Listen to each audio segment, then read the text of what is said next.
After man first stood on his own 2 feet, it took millions of years before he took up the tools of his supremacy on Earth. Our breakthrough came about 2.5 million years ago, and ever since, we thought animals were incapable of using or making tools like us. We were wrong.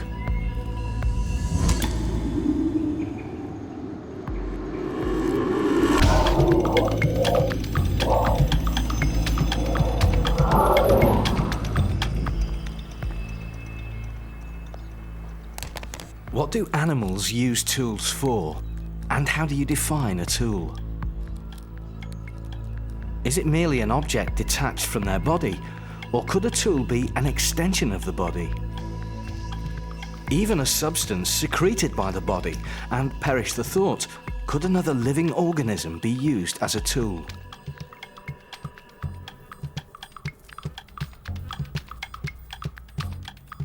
Scientists categorize the toolkit of the animal kingdom in every one of these ways.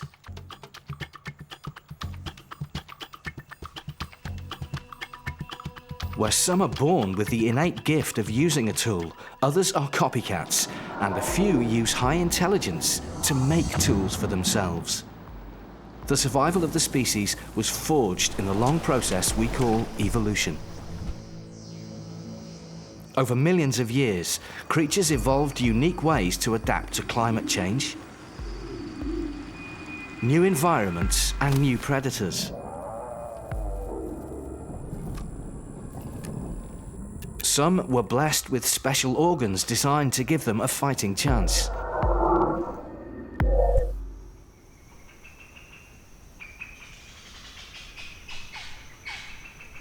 The forests of Madagascar conceal an animal with such a bizarre gift that many natives consider it an omen. The eye works at night, shunned or killed on sight by some, revered as an ancestral spirit by others.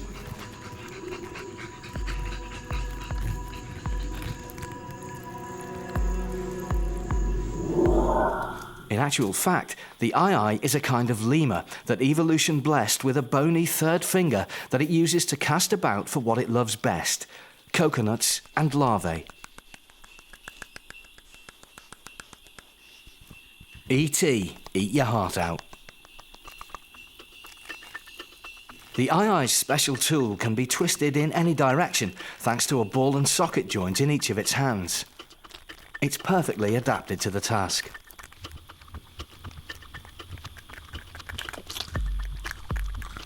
The eye is a rare sight.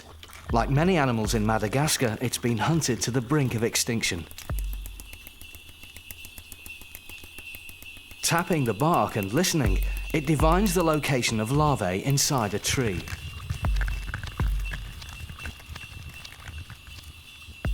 The tool of the endangered eye is one of evolution's more remarkable appendages.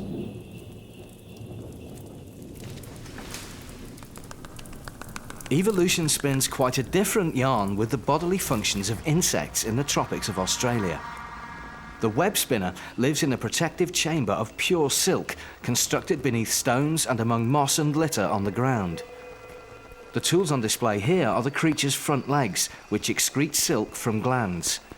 Fine hairs on these glands comb the silk into shape.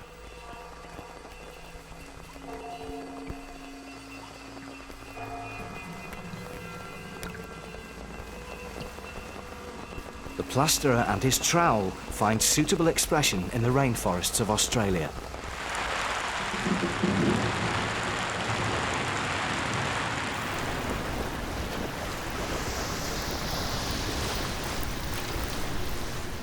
Where do creatures spin silk underwater?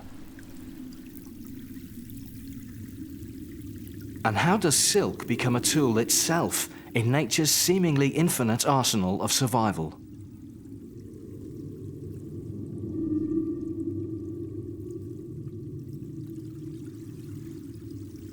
This aquatic larva lives in streams. It will soon leave the water to metamorphose into a flying insect. First, it must feed sufficiently before making the switch to land.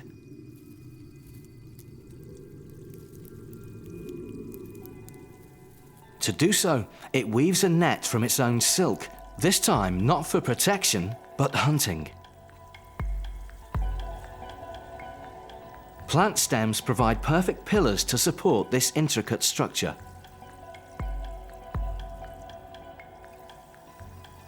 The mouth of the net opens up to gentle currents which carry microorganisms into the trap.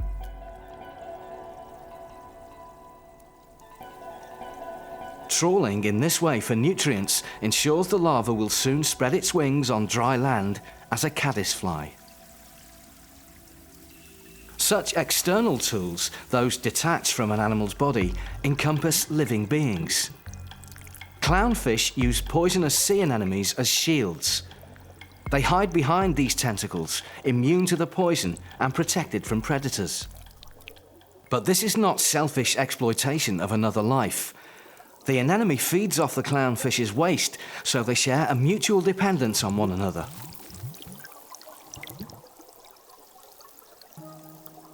The tiny boxer crab would seem an unlikely vehicle for war against far larger species. Like the clownfish, it too has found the perfect weapon, the perfect tool for survival in life itself. A more practical kind of anemone accompanies the crab wherever it goes, and also gets fed along the way. From the depths of the Indian and Pacific Oceans, the boxer crab wields the marine equivalent of a human shield.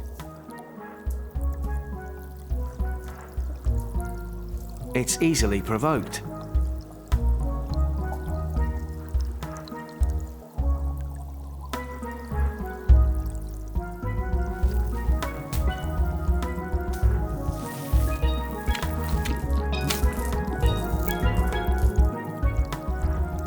Sparring with a friend is good practice for meeting the enemy.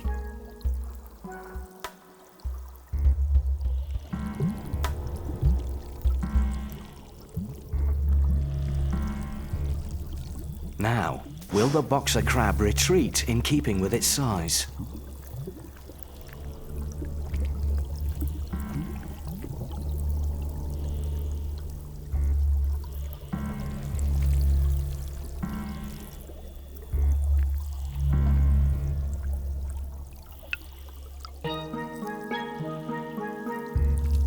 A stalemate?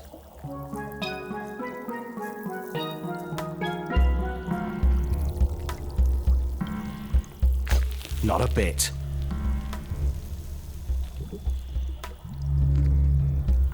Two arms against 8, and still it's back for more.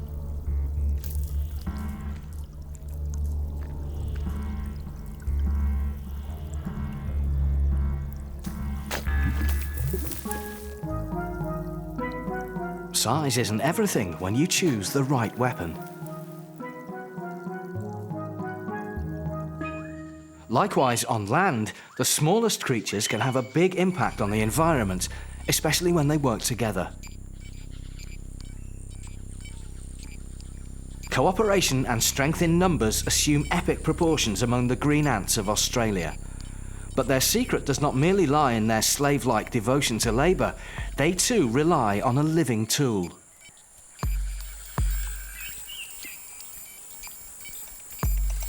Green ants build nests in trees. To bend nature to their own specification requires huge collective muscle and coordination.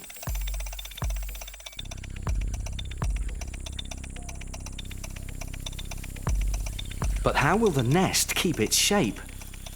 With a tool born from the ant's own flesh and blood. To sew these giant leaves together into a durable structure, the ants exploit their own silk-producing larvae. While one party presses leaves together, the others shuttle back and forth, directing the larvae to secrete silk at the right spot. A tender squeeze of their mandibles here, and a pat from their antennae there. Within hours, the nest is theirs.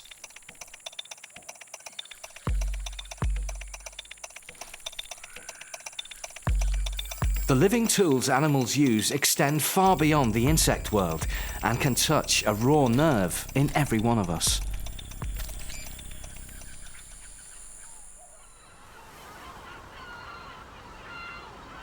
Scientists take a broad view of the use animals make of biological tools, far removed from the purely mechanical exercise of building ant nests. In descending evolutionary order, primates show off skills in tool use that put most other animals in the shade. They use their own species for social ends.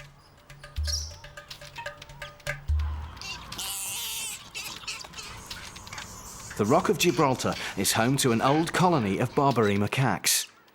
Disputes between males flare up at a moment's notice. Social skills and what some scientists describe as social tools diffuse conflicts. This male isn't out to protect his offspring. He's using the baby to resolve a dispute. The act of presenting the baby to an adversary immediately calms an otherwise volatile situation.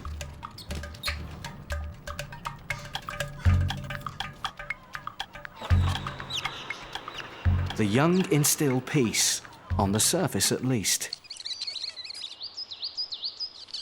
Peaceful rural settings sometimes mask the horrors of survival in the wild.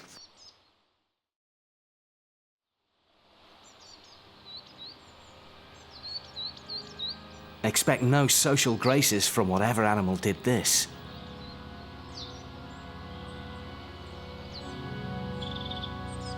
Meet the red-backed shrike. Its scientific name is Lanius, meaning butcher. The butcher bird winters in Africa. When it returns to nest in Europe, the countryside just isn't the same anymore.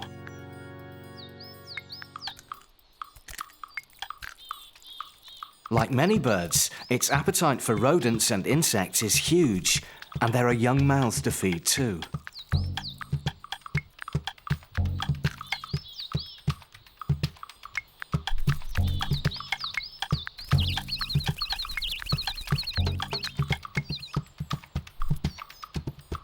Any butcher's hook will do to make a larder for stockpiling, especially when summer rains make hunting a pain.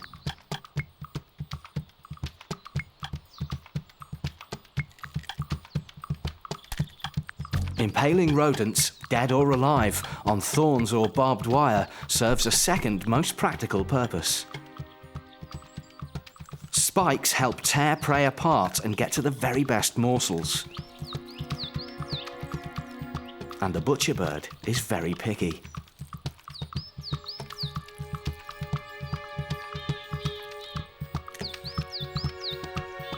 Not to put too fine a point on it, the butcher's spike is a fine tool in the stakes of survival. So handsome and yet so ruthless in its choice of tools. Those stakes help the butcher bird's enterprise. Can they really be considered proper tools? Frédéric Julian of the School of Social Sciences in Paris joins the debate. Ici, la particularité de cet outil, c'est d'être immobile. Here, the particular thing about the tool is that it's immobile. And that's why a number of psychologists have described this as proto-tool use. Il n'est pas animé, donc on peut pas le taxer. It's not mobile, so we can't really call it a tool. But the psychologists who first used the idea of proto-tool use imbued it with an evolutionary linear concept of tools. Évolutionniste, unilinéaire de l'outil. Aujourd'hui, nous avons dépassé cette conception-là, nous n'y croyons plus trop. Nowadays, we've moved beyond this idea. We don't really believe it anymore, and we know that for some animal species, including birds, there is a wide range of different tool usage, sometimes very complicated.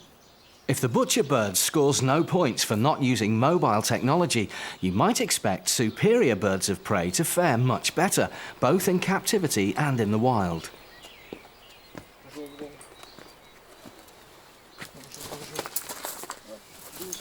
Henri Venant has practiced falconry in the French Pyrenees for 15 years.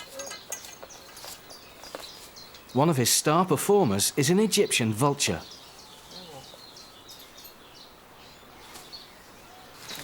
The vulture's imposing physique is matched by a cunning sense of purpose when it comes to using loose objects as tools. This bird can be seen in France after the beginning of March, when it comes to reproduce.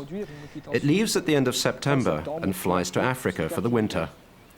Ornithologists over there were surprised to find that this bird has an unusual quality in that it uses tools. It uses stones as tools. It uses them to break ostrich eggs. It's the only bird of prey that uses tools. That's using the narrower definition of tools, those that are manipulable. So, how do we crack this problem?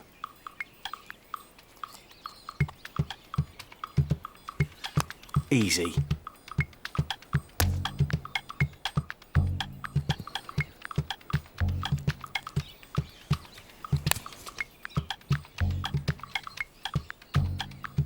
Oh dear, it'll come.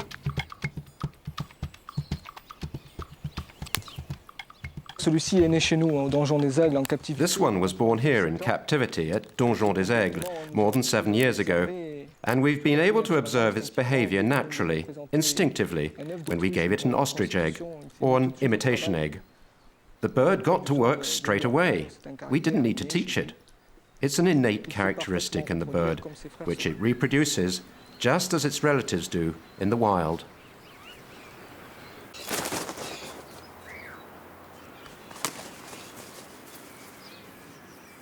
This time, the vulture has a choice.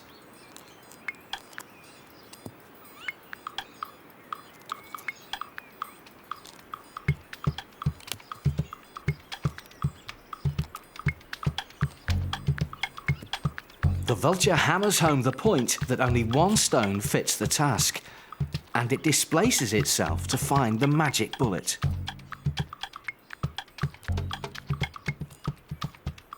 Biologists in Kenya have seen them search far further than a stone's throw away to locate the right size and shape.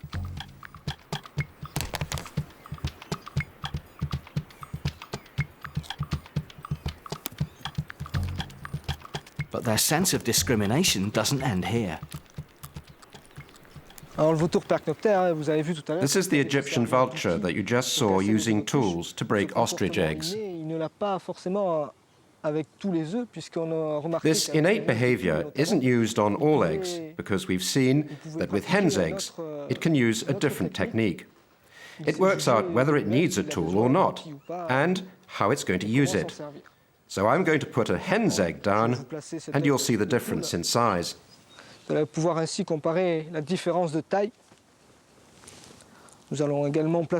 Now we'll put the vulture down and see how he behaves.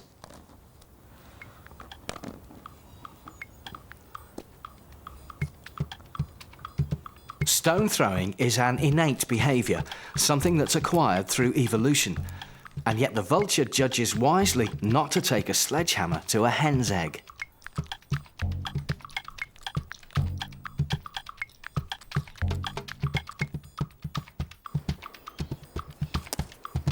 Scientists speculate that the first primitive act of breaking an egg on the ground could well have led to throwing stones against tougher shells.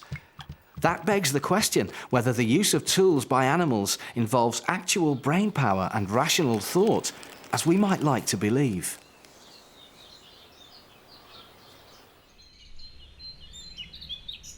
To hazard an answer, we return to the world of insects, where brain power is down to a few cerebral glands. Ants are genetically programmed to behave the way they do. All the bytes of information contained in their genes were acquired over a long period of time. So faced with a tasty carcass, most species would simply break it up, form a typical chain gang, and haul it piece by piece back to the nest. Or they might ingest the juices first and make as many return journeys from carcass to nest as necessary to feed the colony. Aphenogaster ants in the forests of Vermont behave quite differently. They use bits of plant or tiny balls of earth as sponges to soak up the juices of the carcass before delivery to the colony. Why? Because it means less time exposed to predators.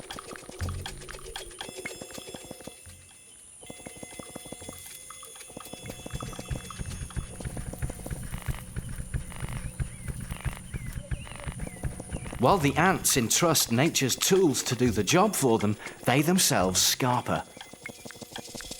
The ants hide until the sponges are saturated.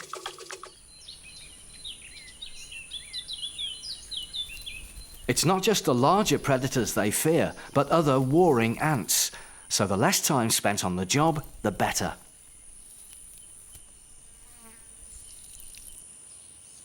As the sponges absorb far more fluid than any single ant could ingest, they guarantee a good colonial meal and help assure the safety of the species. The forests of Vermont may not be as important to evolutionary science as the plains of Africa, but they do prove one thing. Certified tools appeared in the insect world tens of millions of years before man.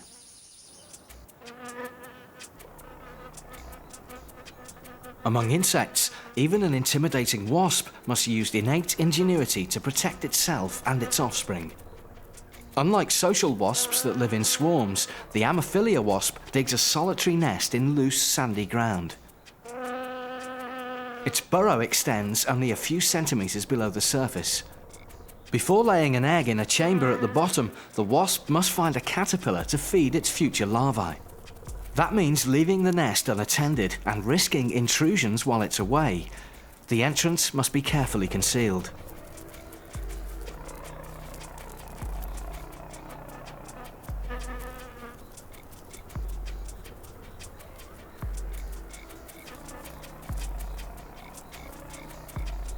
With the nest now transformed into a tomb, the work is still not done.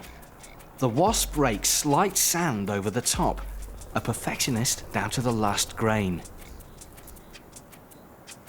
Now, where's that caterpillar?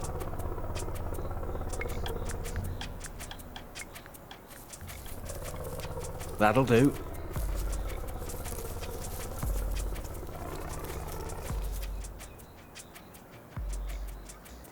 The ground now swarms with ants, and the wasp doesn't want to be caught red-handed.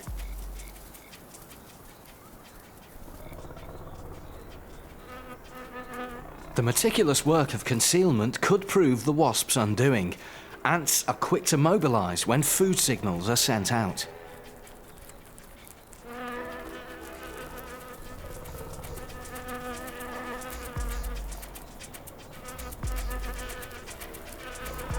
There's not a moment to lose getting the caterpillar down the hatch and sealing the nest once again. With eggs to be laid and larvae to be fed, survival calls for a final touch of ingenuity.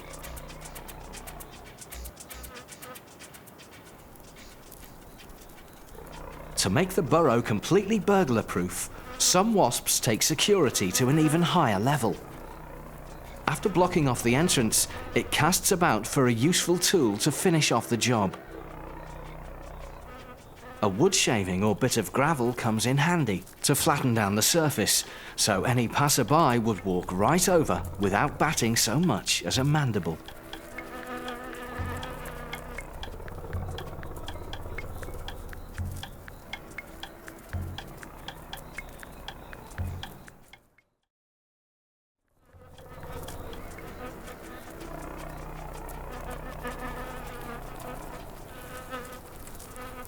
The promise of new life begins with a burial.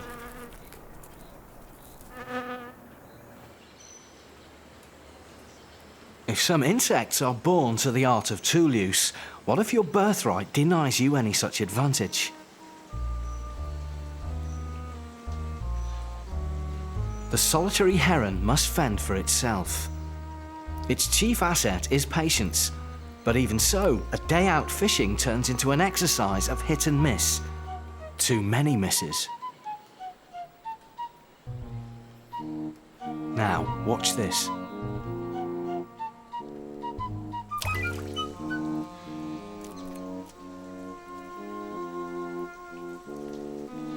And this.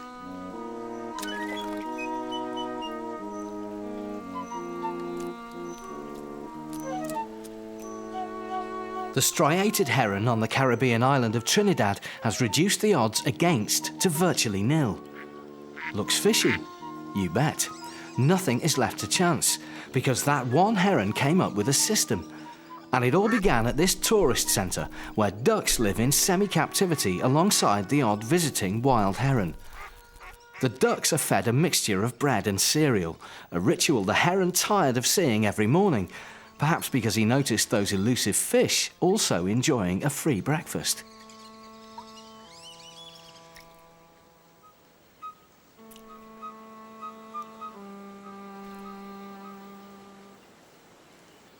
Something dawns.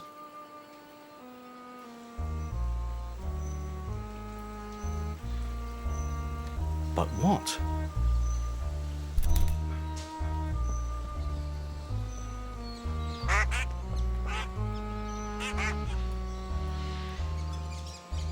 Share the duck's breakfast?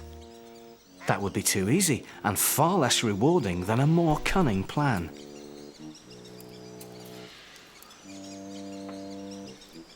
Get it? Just turn a duck's breakfast into a heron's lunch.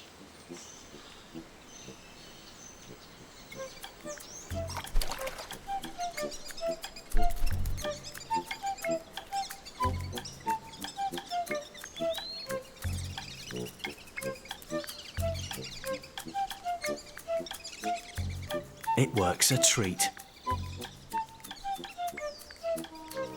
The heron's ability to bait fish has been observed elsewhere in the world, but it's not at all common practice.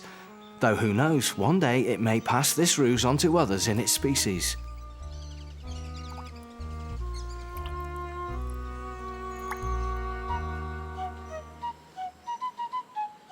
What's more, you don't need a duck's breakfast to get started for the day. The heron also feeds off insects. If fish can be baited with bread, then why not sacrifice the insect?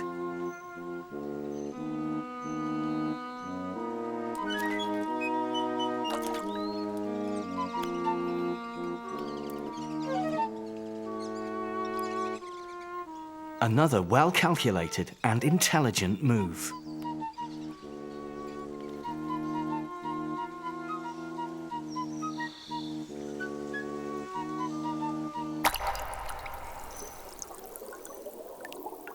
The tools of the animal kingdom finally begin to make sense when they're applied thoughtfully. Vast forests of kelp that stretch along the coast of California up to Alaska provide rich hunting grounds for the sea otter. Because of its size, it can weigh 45 kilos, and because it can't store fat, the otter spends much of its time eating. In fact, it eats anything up to a third of its total body weight every day. The diet varies: marine invertebrates, shellfish, sea urchins, and sometimes fish. So much time hunting, so much time floating on its back eating. And yet try opening scores of shellfish and sea urchins from the comfort of your armchair. It's not easy, and the rewards are mean. The tool the otter uses to prepare its seafood lies on the seabed. It's looking for nothing more simple than a stone.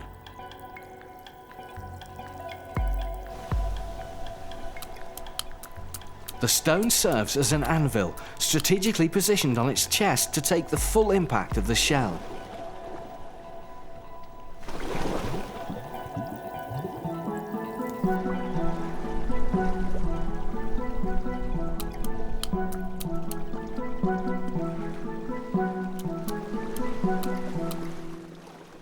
The otter tucks the precious stone under its flipper every time it dives for more food or samples crustaceans from the shore. The repeated use of the same tool denotes forethought, an ability to anticipate future needs, even though the otter is constrained by cack-handedness. Its fingerless little claws limit what it can do. The rule of thumb for really creative tool users lies elsewhere, as we'll soon see. The physical handicaps some animals face in their use of tools evaporate in the misty tropical forests of Africa.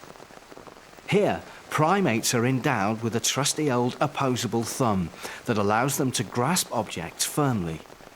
The shoots of evolutionary growth bless their world. And it all begins here, in the construction of a nest. Every evening, chimpanzees set about building nests in trees, like orangutans and gorillas who do the same on the ground. They pay such close attention to comfort that it's difficult not to see in this ritual the act of making up a bed.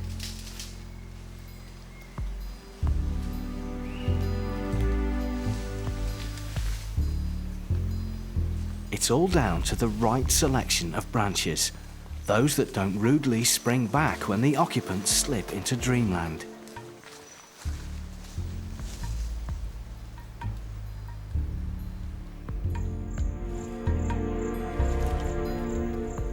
Creature comforts in the canopy ensure a peaceful night far from nocturnal predators on the ground.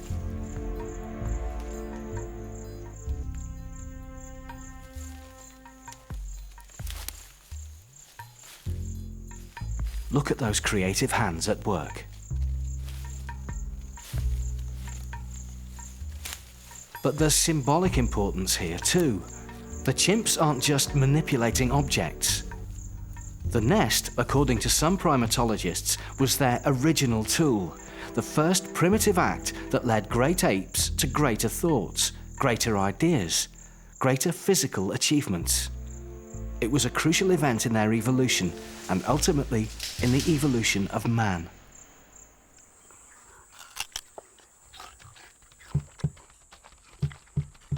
Great apes often use the same material to make different sets of tools. Our closest relative in the wild, the bonobo, ekes out a precarious existence in the Democratic Republic of Congo. Again, they pay close attention to comfort.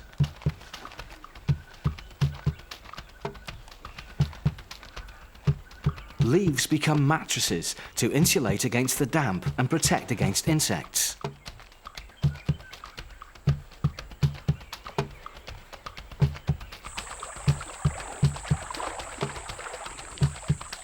And when it comes to personal hygiene, leaves and moss take on very functional uses.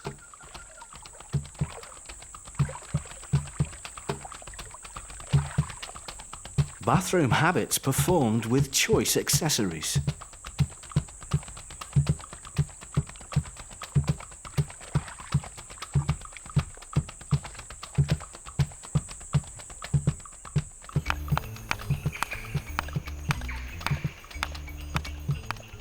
Of all the great apes, none can match the chimpanzee for frequent daily use of tools. The chimpanzee's toolkit lends itself to 19 recorded uses.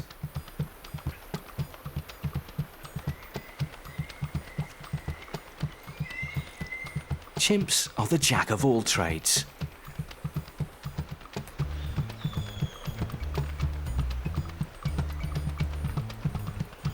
They're demonstrative animals, especially the dominant male patrolling his own territory.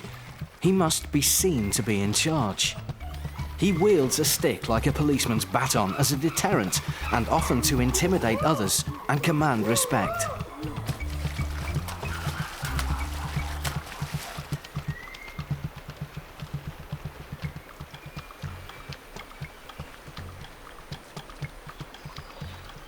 Beyond macho displays, chimps put tools to more subtle uses. an extended limb makes up for a short reach to scratch around for food or other curiosities. Tools open up all kinds of culinary delights for chimpanzees, extending the range and variety of their diet.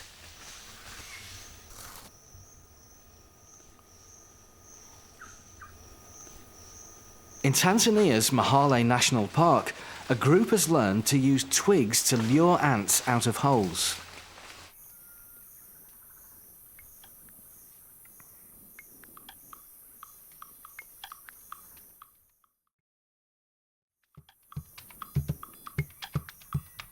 Ant fishing, as it's known, carries on all year round, about the only activity that does for chimpanzees.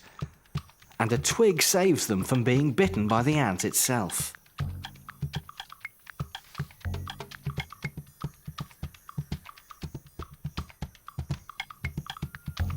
Not any old twig will do. Chimps adapt the tool for the job. They strip a tender creeper until it's thin and smooth enough to slip into the hole. Thin and tender for the ants to take hold too.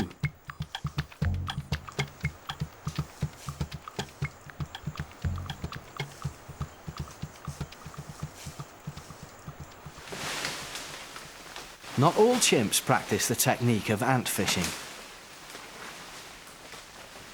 Those who do pass the skill on to younger chimps. It'll take years of learning and experience to really get the knack.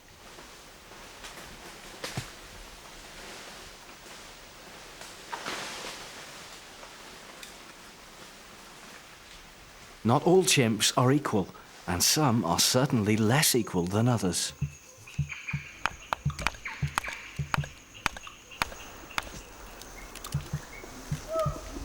Thick-skinned fruits like baobab, so rich in vitamins, and any number of hard nuts provide a litmus test in the study of tool use among chimps.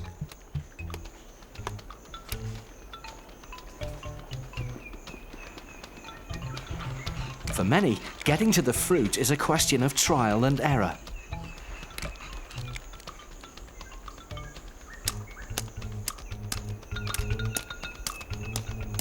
This technique shows more promise than others.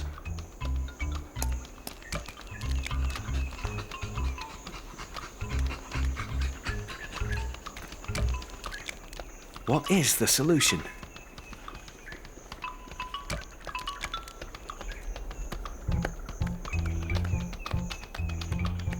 It's getting warmer, but lacks a second implement which other chimps elsewhere already have. Some chimpanzees living in the forests of West Africa cracked the problem with an ingenuity that amazed primatologists like Tetsuro Matsuzawa of the Primate Research Institute in Japan. That is nut cracking. Use a pair of stones to crack open nuts. In this case, you need a set of tools. One is hammer, another is anvil. So two stones are necessary, not a simple object. In this case, it's very difficult because not only the two stones, but also you have to pay attention to the target nut. Thanks to the members of the community, the young in chimpanzees, infants and juveniles, had abundant experience of carefully watching what adults do, use a pair of stones to crack open nuts. And 3, 4, 5, 6, 7 years, now they learn how to use stones to crack open nuts. Otherwise, they cannot do such a thing. Abundant stones are available, so the Bosu chimpanzee has no necessity to carry the stones because wherever the nuts are available, nearby there are lots of stones. I have seen both cases. Chimpanzee transport stones to nuts, or chimpanzee collect nuts and transport them to the stones. Both cases, but it's only about 5-10 meters. So we are interested in how the skill and knowledge can be transmitted from one generation to the next. I think a sort of education by master apprenticeship is very important. So first, the mother or adults of the community shows a right model in the right way, using stones properly to crack open nuts. The second point is the infant has a strong motivation, intrinsic motivation, to watch the adult's behavior and to make the copy of the behavior. And the third point is the mother and the adults are very tolerant to the infant, any kind of spontaneous attempt by infant. So that is a core part of my theory of education by master apprenticeship. And what I call education by master apprenticeship is a traditional way of education in Japan and other traditional countries. And then that is a way of education in wild chimpanzees. Professor Matsutsuwa's research reveals ever more complex combinations of tools used by these chimps. We have seen chimpanzees use the third stone as wedge to adjust the surface level flat. Now the nut is stabilized on the anvil stone, and that nut can be hit to get the kernel, edible part. Okay, in this case, 3 stones are involved in the nut cracking as a set of tools. The third stone should be the first step to use a tool for another tool. This is a sort of quantum jump from the simple tool use to get a goal, because the tool was used for another tool. So such a tool is called meta tool. And so far, the wedge stone used by Bosu chimpanzee in the wild is the single case of the meta tool use by the wild chimpanzees. Frédéric Julien of the School of Social Sciences in Paris studies nut-cracking techniques among other chimpanzee populations in West Africa. In Bosu, they use mobile anvils, and they can be used either as anvils or as hammers. And at the Banco site in the Ivory Coast, I was able to see chimpanzees using this as an anvil. You see traces of a hollow which have been used to crack nuts. The chimpanzees would have placed nuts in the hollow to break them. But previously they had used another side, and we also discovered on this side an indentation. So this anvil had probably been used previously as a hammer.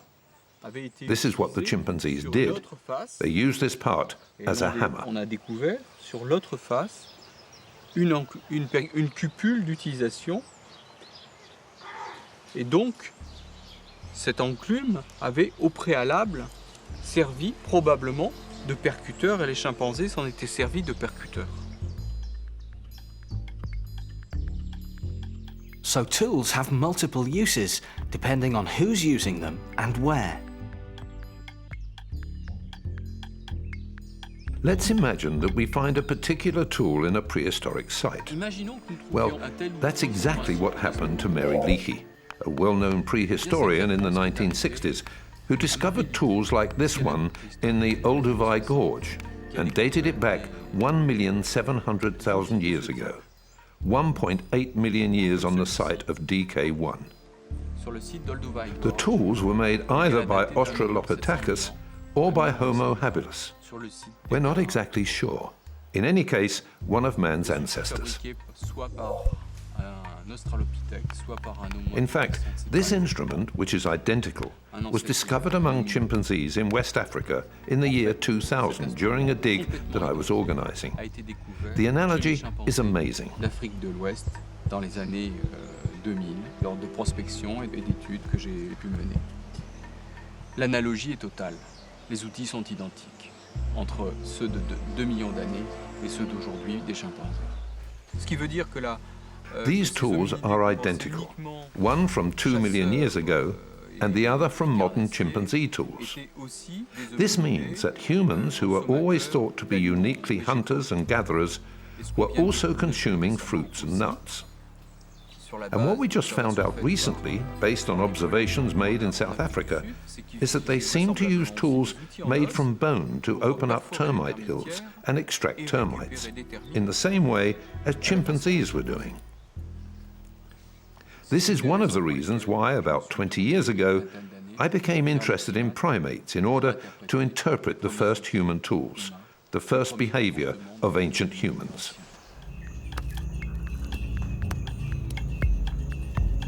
Thumbs up for apes, who laid down a marker in the evolution of tool use. But is it all down to the handy opposable thumb? There's one other surprising animal that begs to differ, in a moment.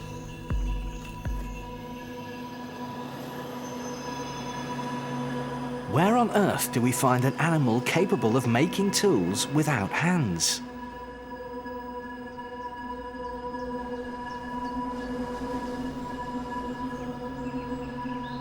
The forests of New Caledonia in the South Pacific dangle tantalizing bait for just such an animal.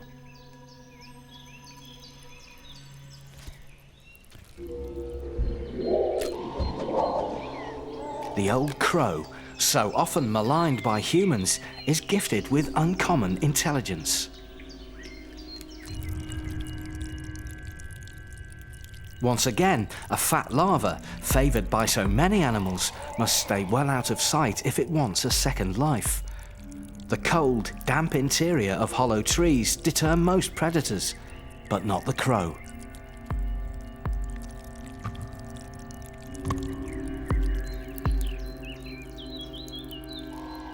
And yet even this notorious thief must go back to the drawing board. It scours the forest for tools.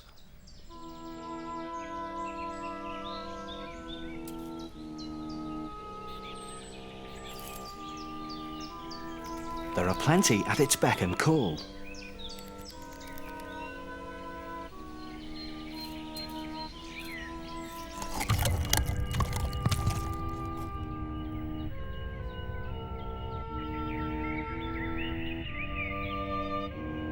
Blame it on the tool. After all, it was just picked off the ground. Far better, one made to measure.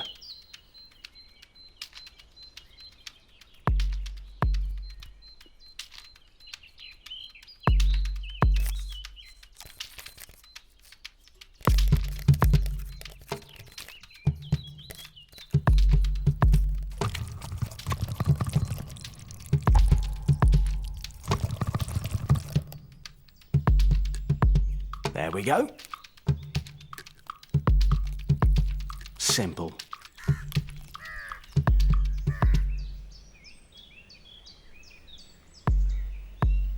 The forests of New Caledonia conceal more secrets that the crow keeps close to its chest. Scientists studying several other sites put the crow right up there with the chimpanzee in the order of tool making.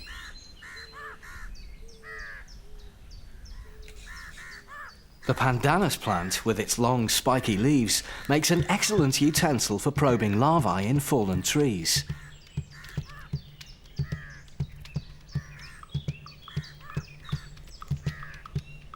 Cause and effect. The crow exhibits great dexterity. But the effect of the tool reveals less than the original cause.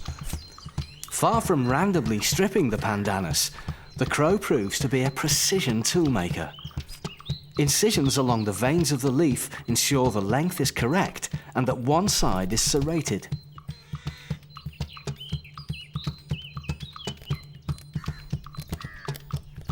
A young crow faces a steep learning curve if indeed this is a case of apprenticeship. It's difficult to know.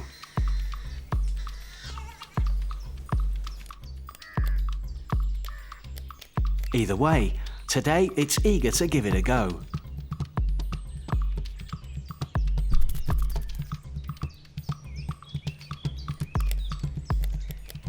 It ain't easy, and the parent quickly loses patience.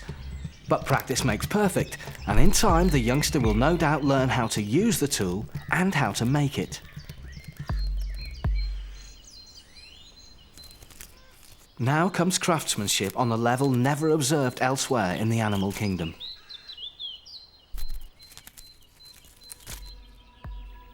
While all crows in New Caledonia learn how to strip a branch to fashion a probe, this crow is in a league of its own. Instead of a probe, a hook.